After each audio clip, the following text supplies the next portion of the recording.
रागिनी अपनी विदाई के समय जोर जोर से रो रही थी। तभी उसकी माँ ने कहा, रागिनी तुम रो क्यों रही हो? पागल हो गई हो क्या?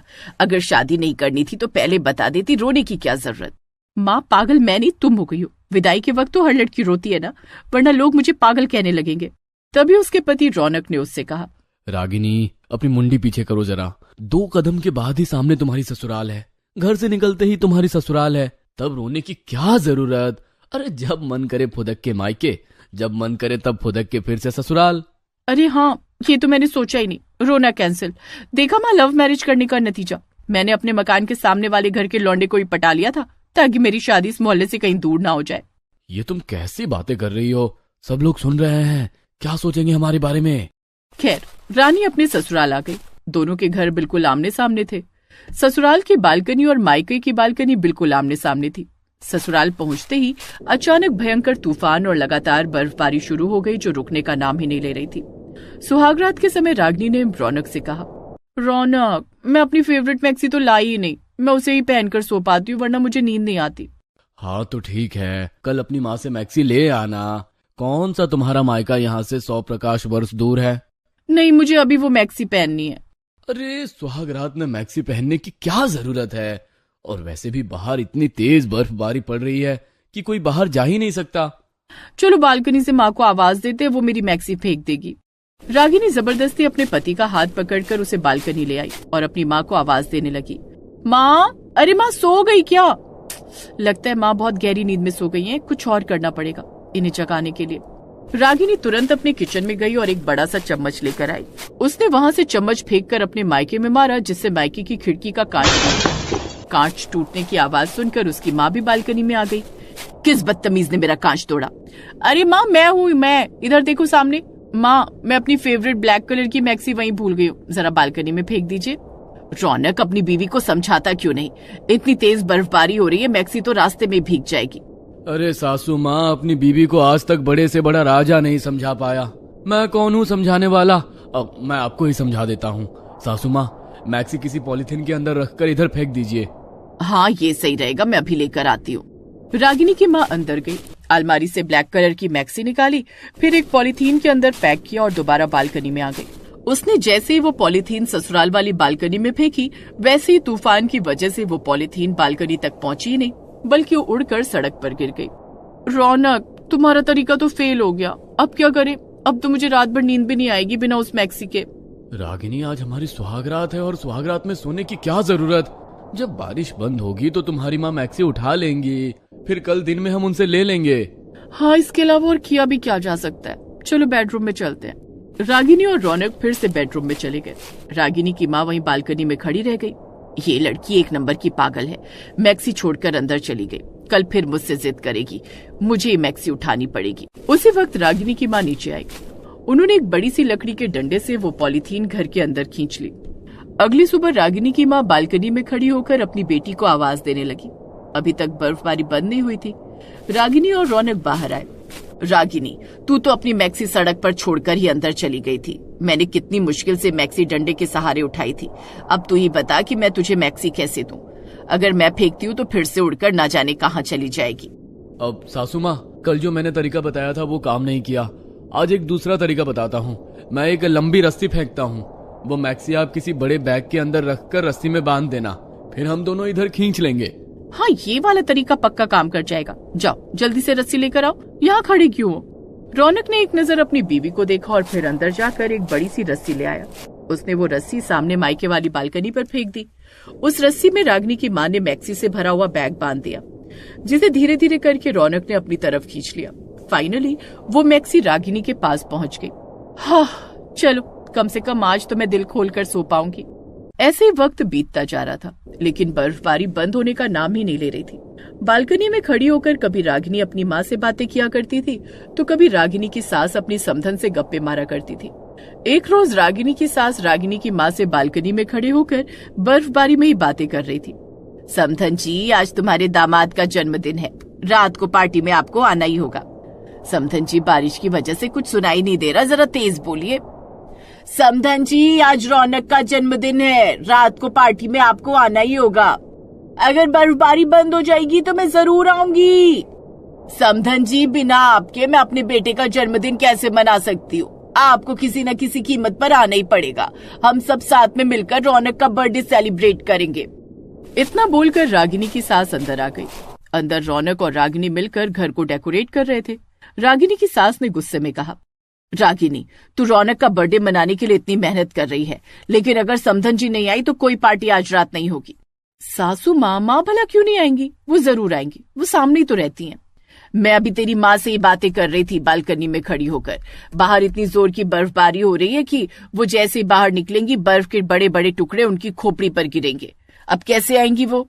सासू माँ, बात तो ये सही है, बाहर बहुत बड़े बड़े बर्फ के ओले गिर रहे हैं। कितने दिनों से बारिश हो रही है, मुझे नहीं लगता कि शाम तक बंद हो पाएगी। रौनक, तुम्हारा बर्थडे कैंसिल। कुछ कैंसिल नहीं होगा। अरे तुम्हारी माँ नहीं आएंगी तो क्या मैं अपने बर्थडे नहीं मनाऊंगा? मैं तो अपना बर्थडे जरूर मनाऊंगा। किसी को शामिल होना है तो हो, वरना मैं अकेले ही केक काट लूंगा। बहू, इसे अपना बर्थडे अकेले ही सेलिब्रेट करने देते हैं। हम लोग चलकर इस ठंड के मौसम में चाय पकौड़े खाते खाते टीवी देखते हैं। इतना बोलकर दोनों सास बहू कमरे में जाकर टीवी देखने लगी। इधर रौनक परेशान हो गया। बचपन से लेकर आज तक मेरा ऐसा कोई भी बर्थडे नहीं गया जो मैंने सेलिब्रेट ना किया हो। सासू माँ को मैं कैसे शामिल करूं अपनी पार्टी में? और अगर उन्हें शामिल नहीं किया, मेरी खुद की माँ और खुद की बीवी ही मेरे बर्थडे में शामिल नहीं होंगे। कुछ ना कुछ तो करना ही होगा। अब रौनक अकेले ही अपना पूरा घर डेकोरेट करने लगा। सारा घर डेकोरेट करने के बाद वो बालकनी भी डेकोरेट करने लगा। बालकनी को देखकर रौनक के मन में एक आइडिया आया। ये आइडिया मेरे मन में पहले क्यों नहीं आया? अब देखना, शाम को चाहे बारिश बंद हो या ना हो, सासू माँ मेरे बर्थडे में जरूर शामिल होंगी। रौनक ने उसी वक्त अपनी सास को आवाज लगाई और उन्हें सारा प्लान समझा दिया। रौनक बेटा, तूने तो सारी समस्या ही खत्म कर दी, लेकिन अभी अपनी बीवी और अपनी माँ को इस प्लान के बारे में कुछ मत बताना। अरे सासू माँ, अगर मैं उन्हें नहीं बताऊंगा ना तो वो रात की पार्टी के लिए खाना नहीं बनाएंगी और ना ही केक बनाएंगी, और इस मौसम में बाहर से केक लाना तो नामुमकिन है। चिंता मत कर बेटा, तू मेरा दामाद कम बेटा ज्यादा है। मैं तेरे लिए केक बनाऊंगी और सबके लिए खाना भी बनाऊंगी। तब तक तू बालकनी में जल्दी से टेबल वेबल सेट कर ले। रौनक ने बालकनी को बर्थडे का हॉल बना दिया। धीरे धीरे रात हो गई। रात में जब रौनक बालकनी में आया तो देखा सामने वाली बालकनी में भी बहुत अच्छी डेकोरेशन थी। वो बालकनी को देख ही रहा था कि तभी उसकी सास केक और खाने का सामान बहुत सारे टिफिन में लेकर अपनी बालकनी में पहुंच गई। बर्फबारी अभी रुकी नहीं थी दोस्तों। रौनक बेटा, ये देख, इस टिफिन में 3 स्टोरी वाला केक है और खाने में मैंने मटर पनीर, पनीर टिक्का और लच्छा पराठा बनाया है और ढेर सारी मिठाइयाँ बनाई हैं। अब देर किस बात की, जल्दी से सेलिब्रेशन चालू करते हैं। रौनक पहले जाकर अपने कमरे में तैयार हुआ, फिर अपनी माँ और बीवी को बुलाकर बालकनी में आ गया। आमने सामने दोनों ही बालकनी बहुत अच्छे तरीके से डेकोरेट हुई थी। ये देखकर रागिनी और उसकी सास बहुत हैरान हो गए। ऐसे हैरान होने की कोई जरूरत नहीं है। सासू माँ ने पार्टी के लिए सारा खाना और केक तैयार कर रखा है। अब हम सब मिलकर मेरा बर्थडे मनाएंगे। माँ, अपनी बालकनी क्यों सजा रखी है आपने? और इतना सारा खाना बना लिया, केक भी बना लिया, पर क्या फायदा? हम लोग तो खा ही नहीं पाएंगे। जैसे उस दिन मैंने तेरी मैक्सी पहुंचाई थी ना, वैसे ही अब मैं केक और खाने का सामान भी पहुंचा दूंगी। समधन जी, आपने तो गजब का तरीका ढूंढ निकाला। इस तरह आप भी मेरे बेटे के बर्थडे में शामिल हो जाएंगी और आपको यहाँ आना भी नहीं पड़ेगा। रौनक ने एक बड़ी सी मजबूत रस्सी सामने वाली बालकनी में फेंक दी। रागिनी की माँ ने ढेर सारे खाने के स्टील वाले टिफिन उस रस्सी में बांध दिए। रौनक ने धीरे धीरे सारा सामान अपनी बालकनी में खींच लिया।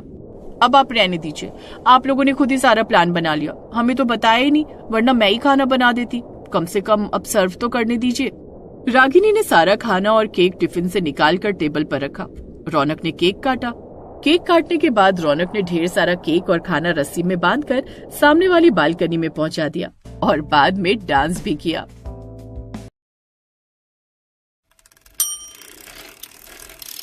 बीना रोज खाने में चटनी और रोटी बनाती थी, क्योंकि बीना का पति गोपाल एक छोटी सी कंपनी में कम सैलरी पर काम करता था। उनका परिवार भी बड़ा था। ऐसे में हरी सब्जी खाना उनके लिए किसी सपने जैसा था। सुबह जब बीना खाना बनाने के लिए रसोई में जाती है तो वहाँ हरी सब्जी के नाम पर सिर्फ 2 प्याज होती है। माँ जी, आज खाने में क्या बनाऊं?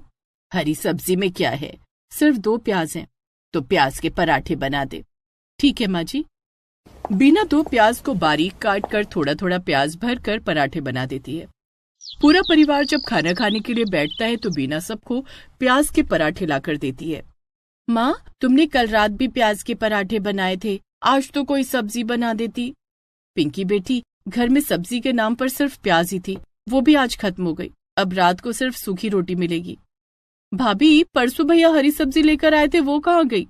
तेरे भैया सिर्फ 1 पाव परवल लेकर आए थे। अब इतने बड़े परिवार में 1 पाव परवल से कितनों का पेट भरेगा? वो तो उसी दिन खत्म हो गए। राजू बेटे, आजकल तू हरी सब्जियां लेकर क्यों नहीं आता? क्या करूं माँ, सब्जी मंडी में सब्जियों के भाव आसमान छू रहे हैं। परवल 200 रुपए किलो, भिंडी 180 रुपए किलो, मटर 160 रुपए किलो है। सारी सब्जियां 100 से ऊपर है। मैं इतनी महंगी सब्जी कहाँ से ला सकूंगा? मुझे तो पूरा घर चलाना है। राजू ठीक कह रहा है। मैं भी कल सब्जी मंडी गया था। सब्जियां इतनी महंगी हो गई हैं कि आम आदमी की पहुंच से बाहर हो गई हैं। अमीर आदमी ही हरी सब्जी खा सकता है। राजू के ऊपर पूरे परिवार की जिम्मेदारी थी। राजू एक अकेला कमाने वाला और खाने वाले 6 थे। छोटी सी तनख्वाह कब आती और कब चली जाती कुछ पता ही नहीं चलता था। ऐसे में महंगी सब्जियां खरीदना राजू के बस की बात नहीं थी, जिस कारण घर के सदस्यों को कभी अचार, कभी चटनी तो कभी प्याज और मूली के साथ रोटी खानी पड़ती थी।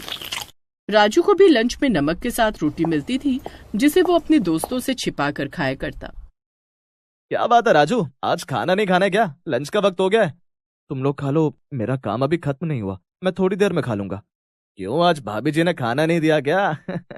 खाना तो दिया है, लेकिन अभी मेरे पास खाना खाने का टाइम नहीं है। देखूं तो भाभी ने ऐसा क्या दिया है। राजू के दोस्त रवि ने जब राजू का डब्बा खोला तो उसमें नमक के साथ सूखी रोटी रखी थी। ये क्या राजू, नमक रोटी? चल तू मेरे साथ खाना खा ले। नहीं रवि, तू खा ले, मुझे तो ये सब खाने की आदत है। रवि उसे जबरदस्ती खाने के लिए लेकर जाता है, लेकिन राजू को रवि के सामने बहुत शर्मिंदगी महसूस होती है।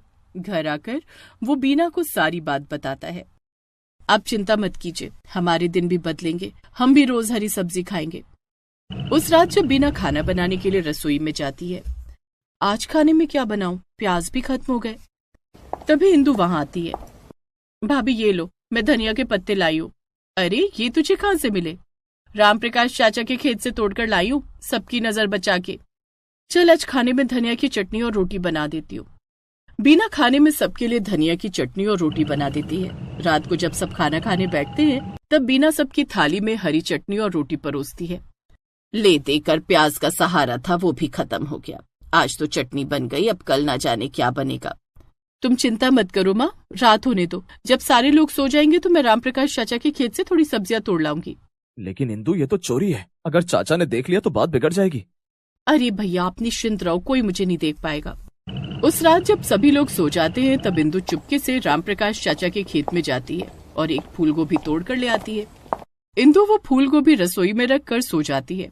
दूसरे दिन सुबह जब बीना रसोई में जाती है तो वो फूल गोभी की सब्जी और रोटी बना देती है। इस तरह उस दिन पूरे परिवार को सब्जी के साथ रोटी खाने का मौका मिलता है। कितने दिनों के बाद आज सब्जी खाने को मिली है। अब हमें रोज हरी सब्जी खाने को मिलेगी, वो भी मुफ्त में। मैं रोज राम प्रकाश चाचा की खेत से हरी सब्जियां तोड़कर ले आऊंगी। नहीं इंदु, ये गलत है। रोज किसी के खेत से हरी सब्जियां चुराना अच्छी बात नहीं है। तू अब राम प्रकाश चाचा की खेती पर नहीं जाएगी। लेकिन भैया, फिर हम क्या खाएंगे? सूखी रोटी। राजू ठीक कह रहा है, हमें भले ही सूखी रोटी खानी पड़े, लेकिन चोरी करके खाना अच्छी बात नहीं है। लेकिन इंदु नहीं मानती है। वो उस रात भी पड़ोसी राम प्रकाश चाचा के खेत से थोड़े से बैंगन और भिंडी तोड़कर ले आती है। दूसरे दिन बीना रसोई में बैंगन की सब्जी बना रही होती है, तभी किसी के चीखने चिल्लाने की आवाज सुनाई देती है। ये तो राम प्रकाश चाचा की आवाज है। बीना खिड़की से झांक कर देखती है तो राम प्रकाश चाचा बहुत गुस्से में चिल्ला रहे थे। न जाने कौन रोज रोज मेरी सब्जियां चुराता है। इस मोहल्ले में कौन चोर है? आज मैं अपने खेत में बिजली के नंगे तार बिछा दूंगा, फिर चोरी करके दिखाना। देख लिया इंदु, मैंने इसीलिए तुझे सब्जियां चुराने से मना किया था। ठीक है भैया, मैं आज से सब्जियां नहीं चुराऊंगी। उस दिन के बाद से इंदु सब्जियां चोरी करना छोड़ देती है, लेकिन फिर घर में रोटी के अलावा बनाने के लिए कुछ नहीं होता है। बीना कभी घर वालों को नमक और रोटी खाने को देती तो कभी चाय रोटी। माँ, आज फिर नमक के साथ रोटी। ये रोज रोज सूखी रोटी नमक के साथ नहीं खाई जाती। पिंकी बेटी, ये ले पानी, रोटी को पानी में भिगा कर खा ले। मैं कल चाय बना दूंगी तो चाय के साथ रोटी भिगा कर खा लेना। किसी तरह दिन कट रहे थे। बीना के परिवार वालों के लिए हरी सब्जी खाना सिर्फ एक सपना बनकर रह गया था। एक दिन बीना के घर उसकी छोटी बहन रीना आती है। बीना दीदी, मैंने कुछ अचार लगाए थे, सोचा आपके लिए लेती चलूं। ये तूने बहुत अच्छा किया रीना, तू बैठ, मैं तेरे लिए पानी लेकर आती हूँ। बीना रीना को पानी लाकर देती है। वैसे अचार तूने किन चीजों के बनाए हैं? हरी मिर्च के अचार, गोभी के अचार, परवल के अचार, बैंगन के अचार। रीना, हरी सब्जियां इतनी महंगी हो गई हैं कि हमें खाने को नसीब नहीं हो रही है, और तू है कि हरी सब्जियों के अचार बना रही है। दामाद जी की नई नौकरी लग गई है क्या? अरे नहीं दीदी, ये सब मेरी खेत के अचार हैं। तेरी खेत के अचार? लेकिन तेरे पास खेत कहाँ है? तूने खेत खरीद लिया क्या? अरे दीदी, मैंने अपने घर की छत पर ये सब्जियां उगाई हैं।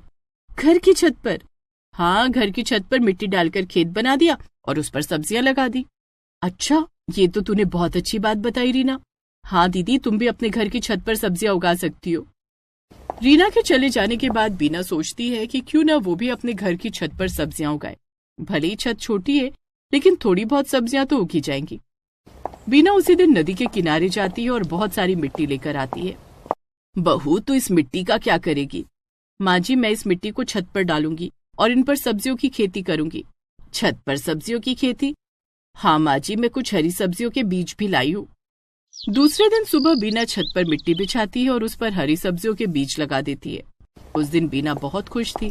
वो खाने में सबके लिए रोटियां बनाती है और सबको अचार के साथ रोटी खाने के लिए देती है। ये तो अच्छा हुआ कि रीना मौसी अचार ले आई, नहीं तो ना जाने हमें कब तक नमक के साथ रोटी खानी पड़ती। पिंकी बेटी, बहुत जल्दी हमें हरी सब्जी भी खाने को मिलेगी। बहू, ये क्या कह रही है? भला हरी सब्जियां खरीदने की हमारी औकात कहाँ है? पिताजी, मैंने हमारे घर की छत पर हरी सब्जियां लगाई हैं। भगवान ने चाहा तो बहुत जल्दी हमारी छत पर हरी सब्जियां उगाएंगी। बीना छत पर लगाई अपनी सब्जियों की रोज देखभाल करती थी और तब तक घर के सदस्यों को रीना के लाए हुए अचार के साथ रोटी खाने को देती थी। कुछ दिन के बाद बीना की छत पर हरी हरी सब्जियां उगनी शुरू हो गई, जिसे देखकर बीना बहुत खुश हो जाती है। अरे वाह, फूल गोभी, टमाटर, हरी मिर्च, भिंडी और वो लौकी और तोरी की बेल जो मैंने खेत से नीचे की ओर लटका दी है, इन सब पर फल लगने शुरू हो गए। बस थोड़े दिन की बात है, मेरे परिवार को भी हरी सब्जियां खाने को मिलेंगी, वो भी अपने खेत की। थोड़े दिन के बाद बीना की छत पर हरी सब्जियां उगाती हैं। बीना उन हरी सब्जियों को तोड़कर घर ले आती है। हरी सब्जियां देखकर घर के सभी सदस्यों की आंखों में खुशी की चमक आ जाती है। अरे वाह, लौकी, भिंडी, बैंगन, परवल, गोभी, टमाटर, हरी मिर्च, इतनी सारी हरी सब्जियां। हाँ माँ जी, अब हमें रोज हरी सब्जियां खाने को मिलेंगी और वो भी बाजार से खरीदे बिना। बीना, तुमने तो सब्जियां खरीदने की मेरी समस्या ही खत्म कर दी। बीना उस दिन खाने में परवल और लौकी की सब्जी बनाती है। वो सबको खाने को देती है।